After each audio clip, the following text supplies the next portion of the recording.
SSC মামলায় চাকরি বাতিল, চাকরি হারালেন শিলিগুড়ির অনামিকা রায়। 2016 প্যানেলের রাজ্যের মন্ত্রী পরেশচন্দ্র অধিকারীর মেয়ে অঙ্কিতা অধিকারী চাকরি পেয়েছিলেন। তবেই চাকরি নিয়োগের মামলায় আদালতের দ্বারস্থ হন ববিতা সরকার। পরে অভিজিৎ গঙ্গোপাধ্যায়ের ডিভিশন বেঞ্চে চাকরি পান ববিতা সরকার। কিন্তু এখানেই থামে না নিয়োগ প্রক্রিয়া, পাল্টা হাইকোর্টে দ্বারস্থ হন শিলিগুড়ির অনামিকা রায় এবং বিচার প্রক্রিয়া চলার পর ববিতা সরকারের চাকরি মেলে অনামিকা রায়ের। সে জলপাইগুড়ি জেলার আমবাড়ি হরিহর হাই স্কুলে অ্যাসিস্ট্যান্ট টিচার রূপে নিযুক্ত হন অনামিকা রায়। এদিন চাকরি হারালেন তিনি। এদিন তিনি এসএসসির নিয়োগ প্রক্রিয়াকে নিয়ে প্রশ্ন তোলেন। তিনি বলেন কিভাবে পুরনো চাকরি ফেরত পেতে 3 মাসের মধ্যে আবেদন করা সম্ভব এবং কিভাবেই বা পুনরায় 3 মাসের মধ্যে পরীক্ষা দেওয়া সম্ভব। কেননা যারা আজ থেকে 10 বছর আগে পড়াশোনা করে পরীক্ষা দিয়েছেন তাদের পক্ষে কতটা কঠিন হতে পারে পুনরায় পরীক্ষা দেওয়া। কারণ একটা মানুষ কিভাবে একই পরিশ্রম করে পুনরায় পড়াশোনা চালাতে পারে সে প্রশ্ন তোলেন তিনি। এছাড়াও তিনি এসএসসির গাফিলতির বিষয়ে প্রশ্ন তোলেন। তিনি বলেন হাইকোর্টে যখন যোগ্য ও অযোগ্য তালিকা চাওয়া হয়েছিল তখন কেন এসএসসি তা দিতে পারেনি? যদি তখনই এই তালিকা দেওয়া হতো তাহলে জল এত দূর গড়াতো না।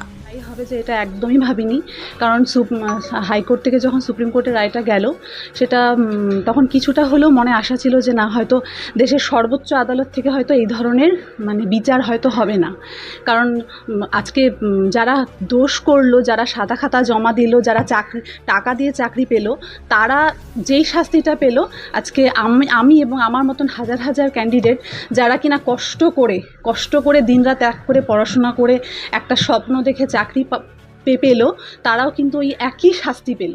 এটা তো কোনোদিনই কাম্য না। একজন খুন করে যে শাস্তি পাবে আর একজন নির্দোষ সেই একই শাস্তি পাবে, এটা কখনোই কাম্য না। হাইকোর্ট থেকে রায়টা আসার পরে যখন সেটা সুপ্রিম কোর্টে গিয়েছিল তখন কিছুটা হলেও মনে আশা ছিল যে না, দেশের সর্বোচ্চ আদালত এই ধরনের রায় কখনো দিতে পারে না। একদম এটা ধরে নিয়েছিলাম যে যোগ্যদের সাথে কখনো খারাপ হবে না বা যোগ্যরা অবশ্যই সুবিচার পাবে। কিন্তু আজকে দেখলাম যে সেটা সত্যি একদম ভুল ছিল আমার ধারণাটা। কারণ আমরা দেশের সর্বোচ্চ আদালত কিন্তু ওই একই রায় বহাল রাখলো।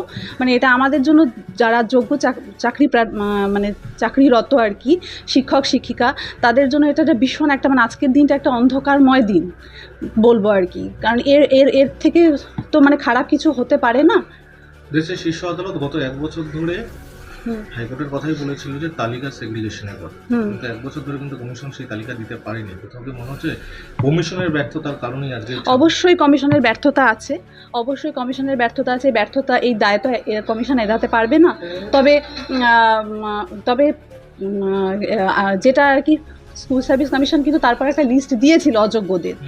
তো আজকে দেখা যাচ্ছে এখনও যদিও রায়ের কপিটা পাইনি হাতে, তো সেখানে বলা হয়েছে, যেটা আমি জাস্ট দেখেছি আর কি, তো এখনও সেটা সত্যতা যাচাই করিনি, যে যারা অযোগ্য, যাদের অযোগ্যদের লিস্টে নাম আছে তাদেরকেই টাকা ফেরত দিতে হবে 12% সুদে, এবং তারা আর পরীক্ষায় বসতে পারবে না। একটা পরীক্ষা হবে 3 মাসের মধ্যে, তারা সেই পরীক্ষায় বসতে পারবে না। তো আমাদের প্রশ্নটা ছিল যে যোগ্য এবং অযোগ্যদের বিভাজনটা, তো এখানে যদি সেই বিভাজনটা হয়ে গিয়েই থাকে, আমার একটাই প্রশ্ন যে এখানে যদি সেই বিভাজনটা তাহলে কিসের ভিত্তিতে সেই বিভাজনটা করলো?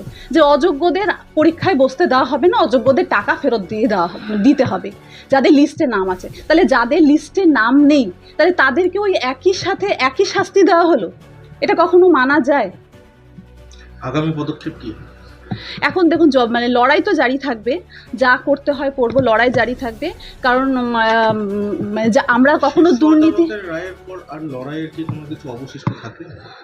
এখনো যদিও রায়ের কপিটা হাতে পাইনি, দেখি রায়ে কি লেখা আছে, স্পষ্ট করে কি লেখা আছে এখনো পর্যন্ত সেটা জানি না। তো দেখি কি লেখা আছে, যতদূর যেতে হচ্ছে। দেখুন, কষ্ট করে চাকরি পেয়েছি, যোগ্যতার পরিচয় বারে বারে দিতে হচ্ছে, আবারও যদি দিতে হয় আবারও দিতে